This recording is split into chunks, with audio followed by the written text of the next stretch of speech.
Hello friends, bienvenidos. My name is Jen, aka Jen Colo on social media, your local witchy friend and intuitive guide through the occult.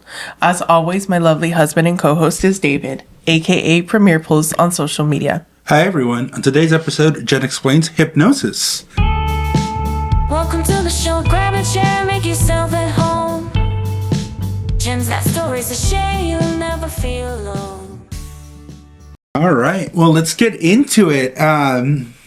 Rounding off 2025, yeah? Yeah, I think a lot of people think hypnosis is this very scary thing, but with the new year, new me energy, we thought that it would be good to maybe talk about a tool for self-development that is widely overlooked. Yeah, no, absolutely. And I know this is a topic that we've been wanting to cover for a while. I think it's just been put in the back burner, but we're like, this might be, like you said, a good one to end the year on. And 2025, what a year it's been. I'm so excited. We usually do film in advance, but we're actually recording our last episode of the year before the year's over. Yes. And it's episode 110, which it's like, wow, we're on the triple digits. Triple digits. Yeah. This year we hit 100, which was a huge milestone. We were in the newspaper, which was also really awesome. It's good to be doing this and going into 2026. We started in 2023, which is wild. Yeah. It was like towards the end of it, but still was in 2023. So this is a really cool milestone. The holidays have been great. We still have New Year's, but we spent some time in the 805, the San Luis Obispo area, if you're familiar with that area, and it was fun. Yeah. Shout out to the goddess temple of Morro Bay. Yes. Made a lot of good friends, did a nice Yule ritual there, and it was just nice to be in community and doing a ritual that I wasn't leading. Like, it was nice to be led through something, and it was like so beautiful and so impactful. So check them out if you haven't. Yeah, that was really cool. We talked about Yule in our last episode, and I know in that episode we mentioned we were going to try to burn like a Yule log, but you made it happen. You actually went to a Yule festivity? Yeah. Ritual. So that was really cool. And you just found it online, right? Yeah. The power of Instagram. Yeah, So, awesome. it was awesome. We also spent some time with family, and I learned that my brother does listen to our podcast. He's very different from me, so I was almost 100% sure he'd never listened to an episode. But he literally came up to us and was like, I don't want to be offensive, but I put your podcast on if I want to go to sleep. Yeah. I don't care. I'm just thankful that anybody presses play for any reason, even if it's background noise. Like, there are millions of podcasts to choose from for background noise or to go to sleep, and you choose us. So regardless of the reason, thank you for listening. Yeah. And then, like, brotherly love, he was like, I listen to your dumbass as I go to sleep. No, what did he say? He said it's a trip to wake up to your brother's dumbass voice. Yes, yeah. That's what he said. Yeah. But good times and really cool. So anybody who joined us in 2025 for the first time, I think this has been one of our biggest growth years, right? Yeah, definitely. Welcome, and hopefully you're excited for what we have coming up. So we're going to get into the episode. Today we have hypnosis. Yeah, so a lot of people think it's a scary, cartoonish thing, but it's a psychological tool that has a lot more benefits than risks. So yeah. Very excited to talk about it. It's been around for hundreds of years, but is very underutilized, especially with like modern psychiatry, modern practices. It is having a little bit of a resurgence in the holistic community, but it's still not widely known for its actual use and science. So I'm excited to talk about it. With modern psychiatry, we're also alluding to like modern like pharmaceuticals, right? As well. Yeah. Well, it's an aid so that folks maybe don't have to be on as many pharmaceuticals. And I'm not like anti-medicine or anything, like, just want to make it clear. But I do think that over-medicating when it's unnecessary does have its risks. Yeah. Like, definitely think about, is there any way to do this without medication? And sometimes there's not. And that's why medicine exists and we're so grateful for it. But sometimes doctors do want to overprescribe.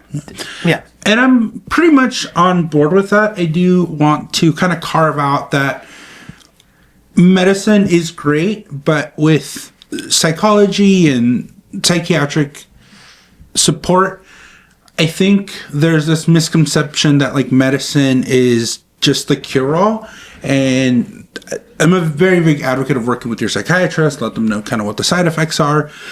But also in tangent with like the psychiatry, you have to also do the work, right? Like whether that's go to therapy or like your support groups. Like it's not just the pharmaceuticals that take the effect. It's like a holistic picture, right? Yeah.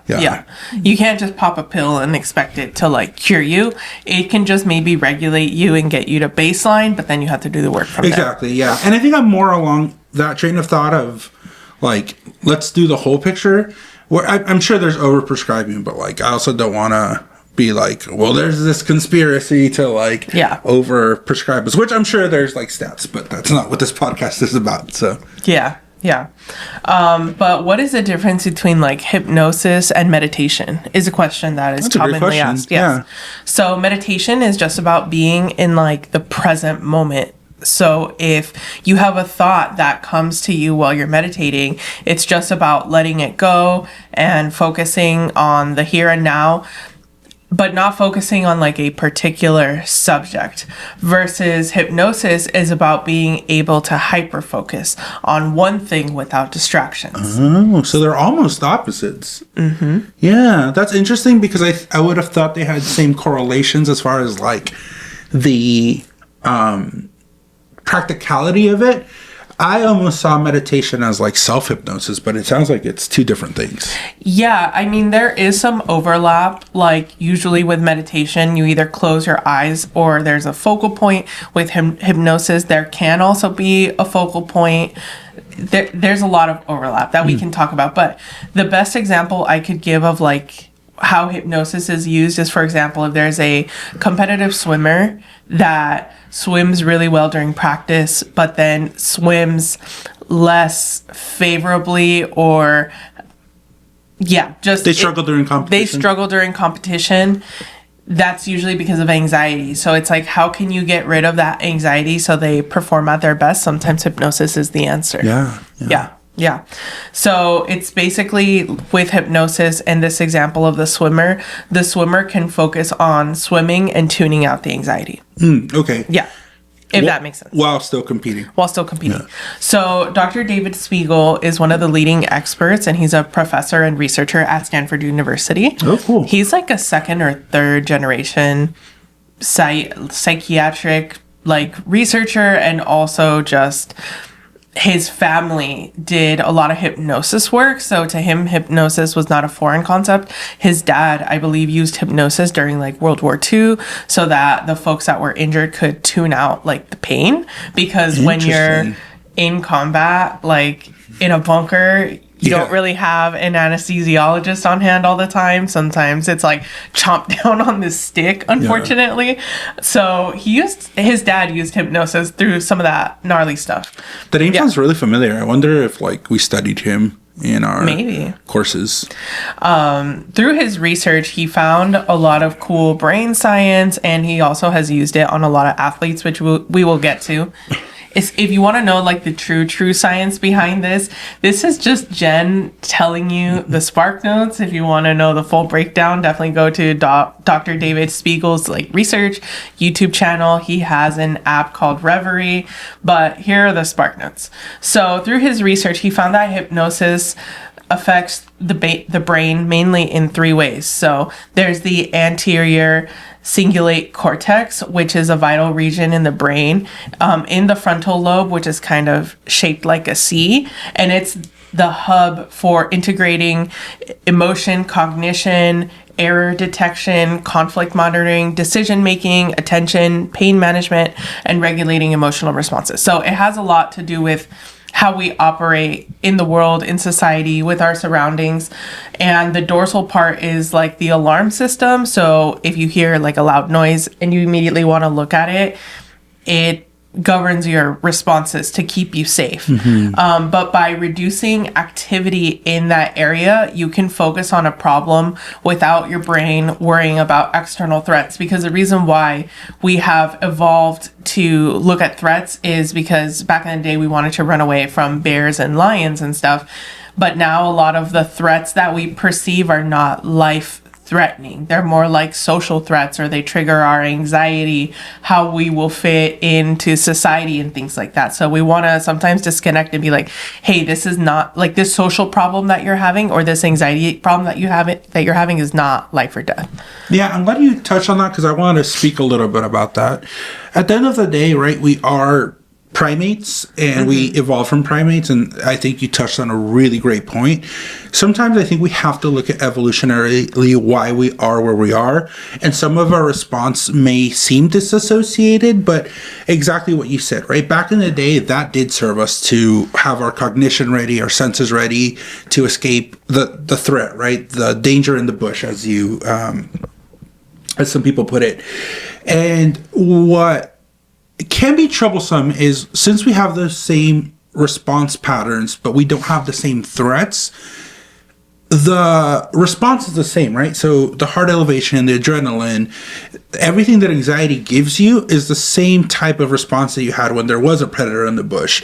But what sucks now is it's hard for us to like disassociate, because there's not a predator in the bush. So the mind and the brain is really good at wanting to stay at like a constant.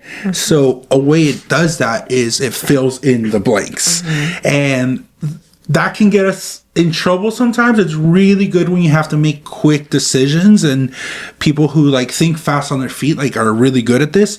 But sometimes it's not the best, because quick decisions can lead to irrational outcomes, irrational behaviors. It can lead to anxiety when there may not be a reason for anxiety. So it's really interesting how now in modern day we have to kind of hijack that like response system to accommodate our modern lifestyle. I don't know if I understood this correctly, and maybe you'll go into more, and maybe it could just be a speculative conversation. But with the brain, right, there's all these parts and these sensors and these neurons that are firing and making connections. But the quickest way to kind of cut through all the noise or the BS, right, is to activate essentially like the brainstem or the spinal cord, because those are the things that have an immediate response that bypass logic, right? So like when you touch a hot stove, you don't think like, oh, this is hot, let me remove my like hand. Immediately your nerves send a direct signal that says like, remove this. So I wonder if hypnosis kind of touches on that, of like cutting through the noise in a very particular way, like more of a scalpel as opposed to like an overall, restructuring of the brain. Yeah, it can help reduce activity in certain areas, and we will talk about something similar to what you described. But that was the first way. And as someone with generalized anxiety disorder, before I was as under control and regulated as I am now, I would feel like there's a predator in the bush everywhere, even like at the grocery store. And it's like, girl, it's just a grocery store. Like, calm down. But that's easier said than done when you have an anxiety disorder. So I could see how hypnosis would have been really beneficial when I was a little bit more unregulated. So, you know what is also an interesting thing within like humans is people who have those anxiety disorders, or people who maybe are hypochondriacs. We know some cases where there are people who are like very hypervigilant, and to the point where it maybe like affects their day-to-day living, but then they'll get validation, right? So like, we know somebody who like always says they're sick, or like, I can't go out because I could be exposed to germs. And then they do get sick. And then it's like an actual like not great experience, but that validates and reinforces the fears. So I think something like hypnosis is good to put yourself in a situation where you can get away from your predetermined thoughts and focus more on like what you need to grow. Yeah, right? Yeah, absolutely. And you can do hypnosis on yourself, but we'll talk about that later. Let me go to the second point. So the second point with the brain activity is the prefrontal cortex and the insula can also work better together under hypnosis. So, certain parts of the brain are deactivated and then other parts are like more activated. So it's sort of switching the energy or like the activity in the brain to certain areas under hypnosis, which is really fascinating. It helps with the mind-body connection and just being more present in your body. And it's like, are you on fire right now? No, you're fine, you know? Yeah. So another Chill way, the fuck out. yeah. So another way to cut through the anxiety is like, what am I actually feeling? Like, yes, I feel anxiety, but what does my body feel like? What are the sensations coming into my body? Like, is something cutting me? Is something burning me? It's not? Okay, then we're fine. This reminds me a lot of Krista's episode.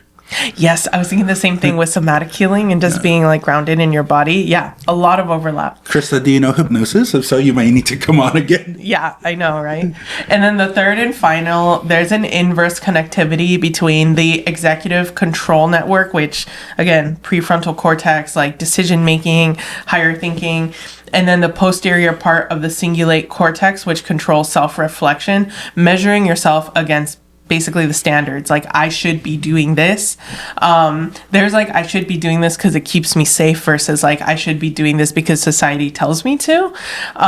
So with hypnosis, it helps disconnect that momentarily so you can focus on turning a new leaf or adapting a new habit without judgment. So one example I could give is, obviously, you know, if you are just not healthy in your body and going to the gym would solve that, maybe with like fat loss or muscle mass. That is the solution. But a lot of people get anxiety because they're like, what are people going to think of me? People are going to say you shouldn't have let yourself get that big or that small. I'm just going to be judged. So I know the solution, but I don't want to do it because that anxiety is blocking me. So hypnosis can help you adapt a new reality without that judgment where it's like, yeah, that makes sense. I'm going to do that. Or the other part, I think what you said is very valid, but I think there's the other part of that same example of like, it's just forming healthy habits, right? Sometimes it's not even about the anxiety. It's more of like, oh, shit, it's hard to get out of this warm bed and like get your ass to the gym and like do the things you need to do. And I think it sounds like hypnosis could help with that, right? Especially with like habit forming.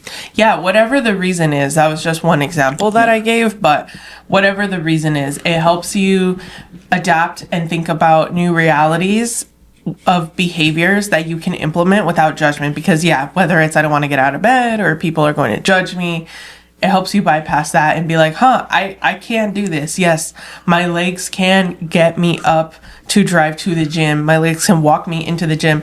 It just makes sense. But you hyper focus on the result or the action you want to take and tune out all the noise of all the excuses or anxieties, really. Mm-hmm. So it's like Bob the Builder. Can we do it? Yeah. Yes, we can. Exactly.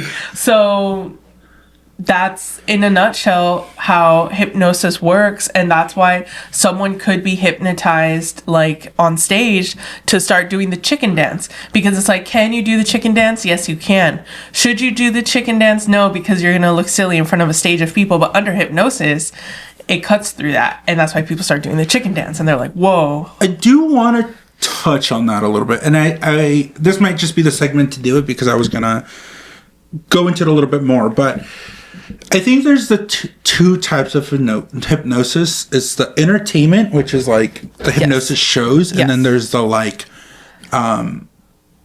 the pragmatic and self-healing and self-growth one, which is more of a clinical approach.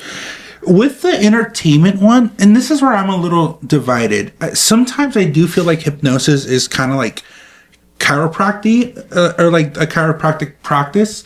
I've gone to a chiropractor and I love it, but there is a lot of like guessing, and it's not 100% ruled out that it's like 100% effective. So there's more risk than benefits sometimes. Mm-hmm, exactly. Yeah, for the average person. Exactly. So I just wanted to rail the idea that in an entertaining sense of hypnosis, yes, I think to an extent people are doing it, but I've seen hypnosis shows.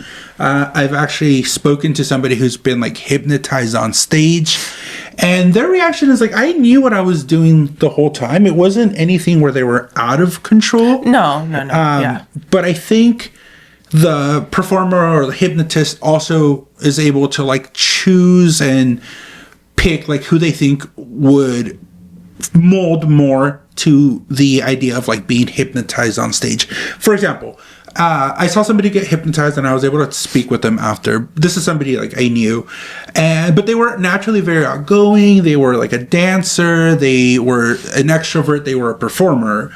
and they put on a great hypnosis show. And again, not to discredit like them or saying that they were faking, but I think it's a combination of putting a performative act and hypnosis. And I think all those things are good to note, because this seems like a very good practice, and I don't want people to think like it's a scam or like I'm just gonna look silly, because I think it can have negative connotations of like, oh, if you're under hypnosis, like you're not in control, and somebody can like mind control you and make you do things that you don't want to do, and that's just absolutely not true, right? Yeah. So just kind of debunking some of those myths of hypnosis. Yeah, stage hypnosis versus like clinical beneficial hypnosis versus holistic hypnosis are three different types of hypnosis, for sure. Yeah, right now, we're talking about all of them and just hypnosis in general.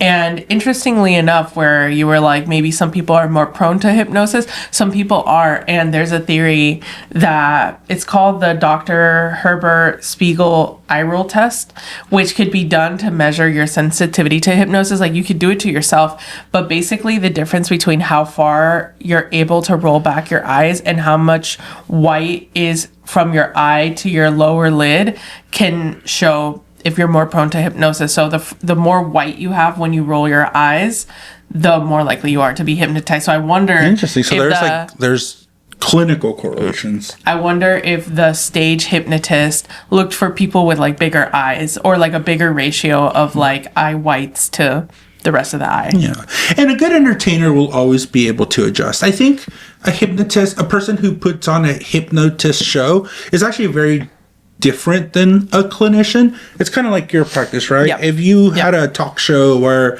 it was sensationalized, like you could still use the tools of tarot and astrology, but it would be a totally different product, even though the base tools are the same, correct? Yeah. And then like we talk about in all our episodes, right? Like think for yourself, do the research for yourself, be careful with scams. I think it also can going down this like hole can also open up opportunities for people to be taken advantage of, especially people who maybe are exhausted of like all the alternatives, and they're like, I just need something that's going to help me. Like, just be careful of that as well, right? Yeah, absolutely. And one of the common concerns is like, yeah, will I have a weird out-of-body experience? Not necessarily. You're still aware. It's not like anesthesia where you just go out. You're still semi-aware of what you're doing, but maybe you can be a little bit more vulnerable to suggestions. Like if you're under hypnosis, and just to test how hypnotized you are, your hypnotist asks you to like raise your arm, and you're like, whoa, that's weird. Just know who the practitioner is that you're going to. Ask all the questions of like, how long have you been doing this? What are your credentials? I was going to talk about this more at the end, but since we're talking about it now, there can be dangers for people that go to a hypnotist who isn't trained in, like, for example, crisis. Because what if in that hypnotic moment you break out of hypnosis, you've unlocked a memory, or you're talking about a subject and all of a sudden you go into like a panic and you start crying, because you can bring yourself out of hypnosis. It's not like this thing that you're stuck in. You need someone that can help guide you through that. So that was the premise of Office Space. So he's in a rut and he goes and sees a hypnotist, and while he's under hypnosis, the hypnotist dies, so he gets stuck in the like trance. But that's actually a really good example, because he basically takes life and is like, I'm not going to be bogged down by like the cloud of like the day-to-day corporate world. And then like everything else, I don't imagine clinical hypnosis is like a one and done, right? Like you're not going to go see a hypnotist once and like everything is going to be solved. Like there's no magical pill for really anything that you want to accomplish. So I think that's another thing to take into consideration. Once you've established care with like I don't know if there's licensed hypnotists, but like somebody who practices hypnosis, like follow through with whatever they're encouraging you to do. And like if there's follow-up sessions or there's like homework to do, like make sure you do that too, right? Yeah, absolutely. I'm excited to talk about more hypnosis in pop culture and the most prolific sort of hypnosis tool or icon, which is the Hypnodisc, the black and white spiral. Yes. So yeah, we're going to talk about the history of the Hypnodisc right after this break. Today's episode is brought to you by us, Kythera Collective. If you've been vibing with the energy of the show, then you're going to love the Kythera Club over on Patreon. It's a space that I built for the cosmic, the curious, and the slightly chaotic. You know who you are. With 3 delicious tiers to choose from, we start with the chocolate level at $4 a month, which gains you access to weekly horoscopes and the exclusive Unhinged podcast, where I say things that don't make it to this main feed. It's sweet, it's spicy, and it's just for you. Next, we have the cafe level at $7 a month. This is where things really start to get cooking. You'll receive access to exclusive workshops, monthly virtual hangouts, and a private Discord community where you can chat directly with me and receive exclusive behind the scenes updates. It's magical, cozy, and a little unhinged in the best way. Finally, we have the tequila level. This is the VIP lounge. At $25 a month, you'll receive everything from the previous tiers, plus a personal 15-minute one-on-one session with myself or David each month, and discounts if you want to extend the session. It's a whole vibe and a powerful way to receive personalized guidance. So if you've been laughing along with us, crying or rage screaming in agreement, come hang out with us at the Kythera Club. Head over to patreon.com/JenCalo and choose your tier. If you want to sponsor an episode and advertise with us, go to our website, www.jencalo.com. All right, now back to the show. All right, welcome back.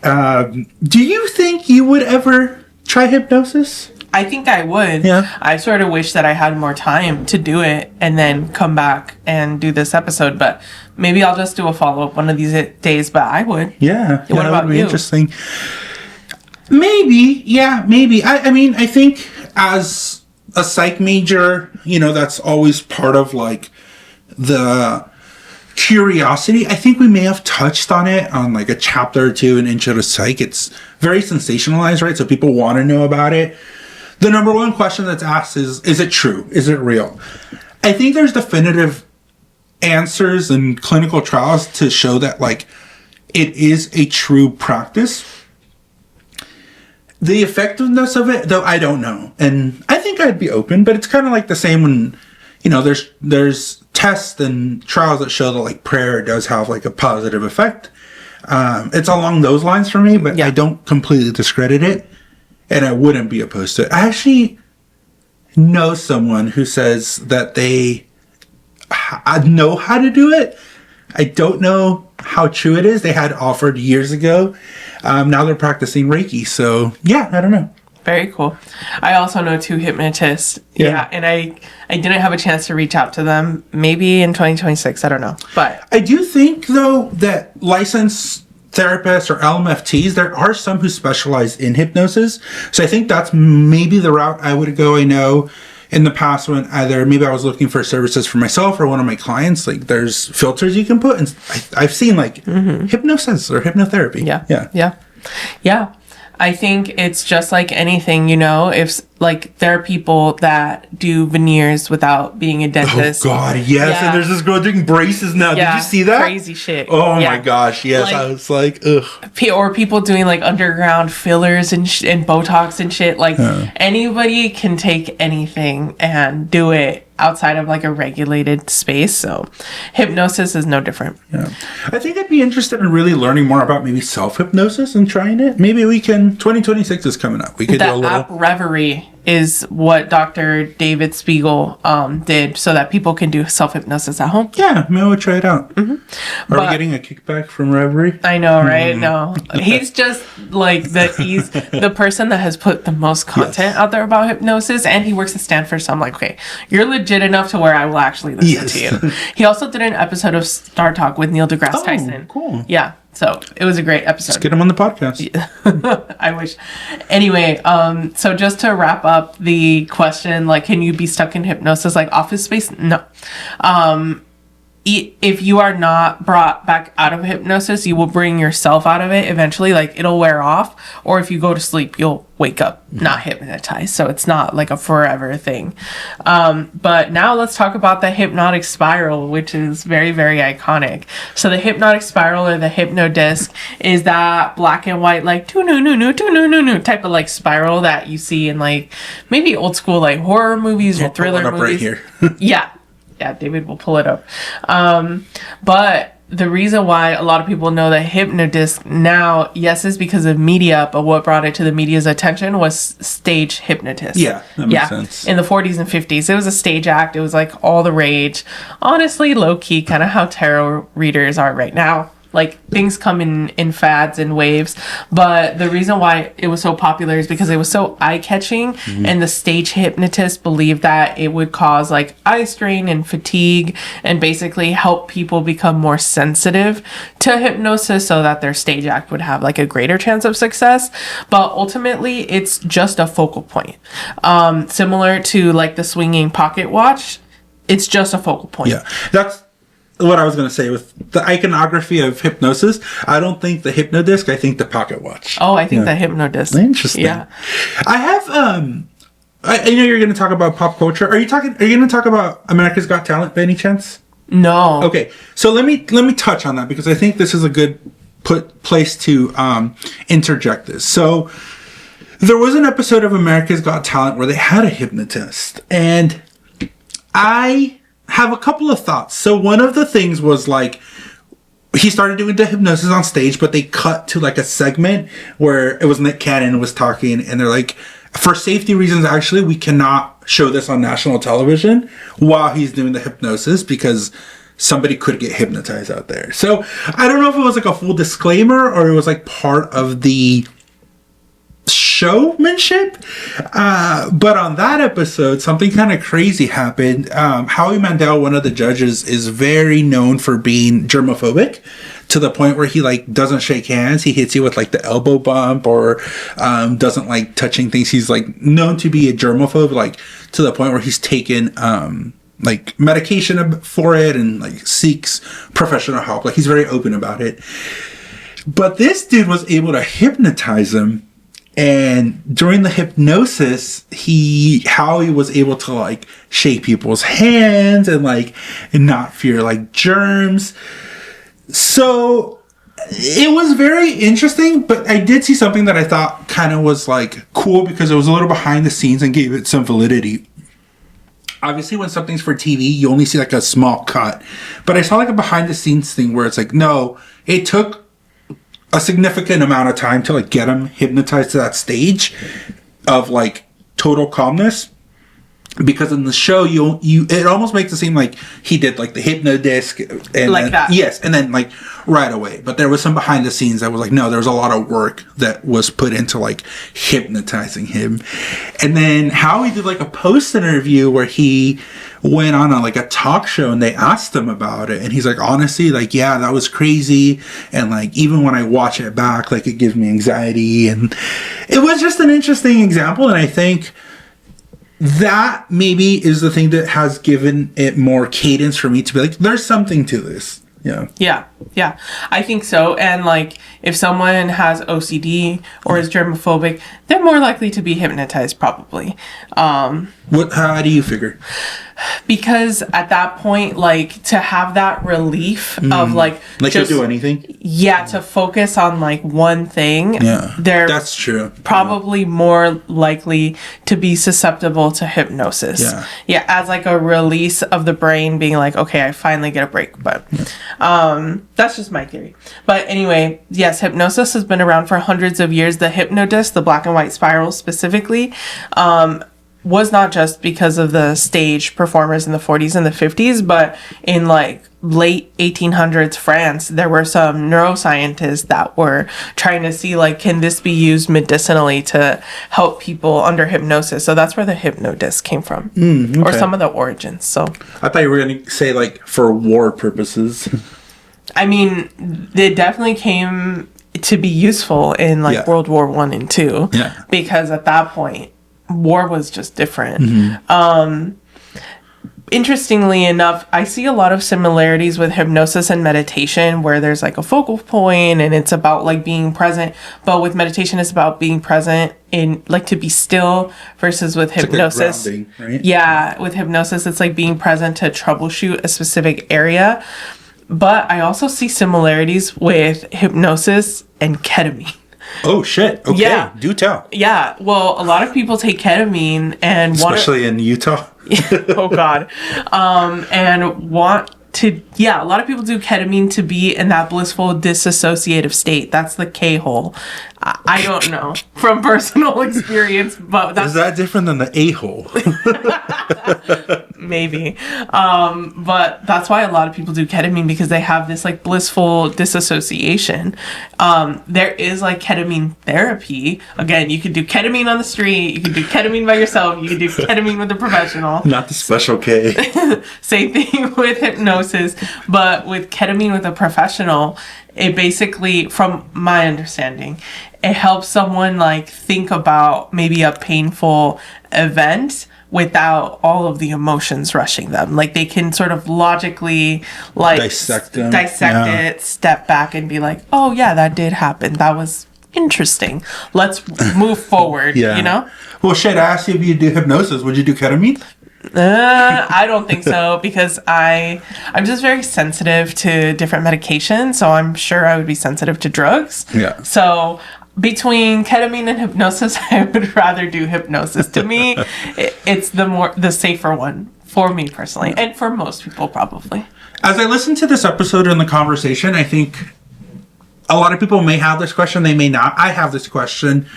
Why are we doing specifically this episode on this podcast? It seems a little different than like the woo-woo stuff we cover. This one does seem a little more clinical and therapeutic. So just to kind of tie it back to our show, is there anything in hypnosis that kind of resonates with magic? My first thought is it almost sounds like shadow work.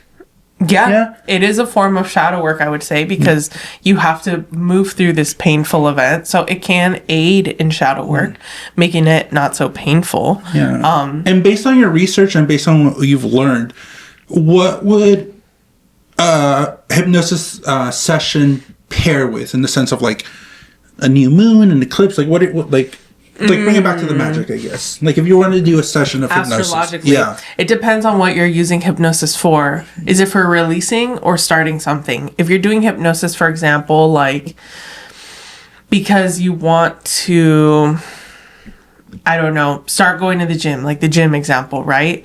Then I would say a new moon. If it's to release anxiety or release a bad habit, something like that, then a full moon would be my opinion. Okay. Okay. Cool. Yeah, because this is different, huh? It's not too woo-woo, I guess.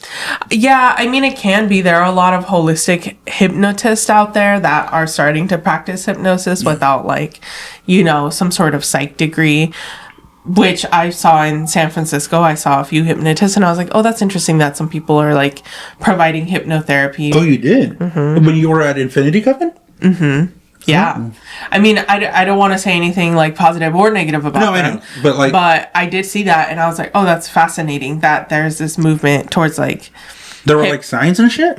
Oh, wow. Okay. Yeah, there's someone that provides sessions. So I thought it was interesting. I would love to talk to them and pick their brain, because I just don't know their background. But from my understanding, I don't think they have a psych degree. Maybe they do. But I've definitely seen a lot of hypnotists out there that do not. Like stage hypnotists, like for entertainment and stuff like that as well. Also, you've been hypnotized. We'd really like to hear from you. Leave a comment in our Instagram post and let us know, like, if you've been hypnotized, whether on like stage or for like therapeutical purposes. If you're opening to sharing, we'd really love to hear that experience, because it doesn't sound like you and I have any personal connection other than like a few examples of people we've talked to, right? Yeah. So again, hypnosis could be good for like letting go of bad habits, phobias, for athletes to perform better, and also people with phantom pain. Oh, interesting. Okay. Because phantom pain is a real thing. People will like lose a limb and be like, the extension of my limb that is gone, like I feel it and it hurts. Yeah. And it's like, I guess you could like medicate your way out of it, but hypnosis is a way to maybe explore stopping the brain signal saying like, oh, my arm itches, but I have no arm. Yeah. Maybe something interesting to look at there. Again, one of the experts in the United States is Dr. David Spiegel from Stanford. He's doing like the most hypno research. He's working a lot with the Stanford women's swim team. Like he's seen them cut their time at meets. Really? Yeah. He does a lot of golfers. Like he's a very cool dude. Golfing is a very interesting one that I think would be very helpful, because with golf, in order to be in order to be good at golf, this might sound like hyperbole, and in a sense it is, but you have to be perfect in the sense that like your swing has to connect at the correct spot with the ball. With no hesitation. And so much of golf is a mental game. Yep. I love golfing. I'm not good at it by any means, but I think that's why I enjoy it. It's the mental game of it. You can have a great hole, like, and start really good, and then towards the middle you can really fuck up a swing, and then that can just mess with you psychologically, and then you can hit a fucking beautiful drive and then be back in a good mood, and it's just a lot of ups and downs. And if you're having a couple drinks while you're on the golf course, it adds to the experience. Yeah, definitely. So check it out. Again, check out the Reverie app, Dr. David Spiegel's research, or if you've ever been hypnotized, let us know. We would love to know. There was also a King of the Hill episode that kind of reminds me of that. It wasn't, they weren't doing hypnosis, but he did. So the premise was Hank was preparing for a shooting competition, and he would get nervous to shoot. And so he saw a sports therapist or sports psychologist. And I think he said, like, you better not hypnotize me or do anything like that. And they didn't do hypnosis, but they did something called visualization, which now that I think about it, sounds very familiar and similar to hypnosis. Yeah.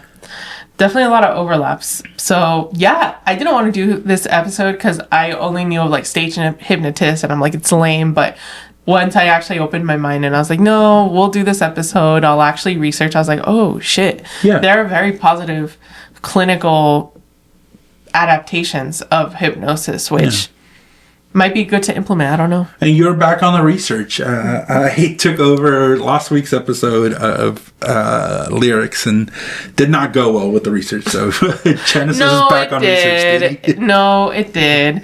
It's just our definitions were different. And by the end of the episode, I came around and I was like, yeah, occult is subjective, because for one person, occult means this, and for another, occult means that. And that just goes to show, like, when you don't take the time to define, like, let's make sure we're working off of the same operating definition. Like, we just didn't have the time, and it's okay. Mind you, we're 110 episodes in. We just didn't have the time. It was around the holidays. Yeah.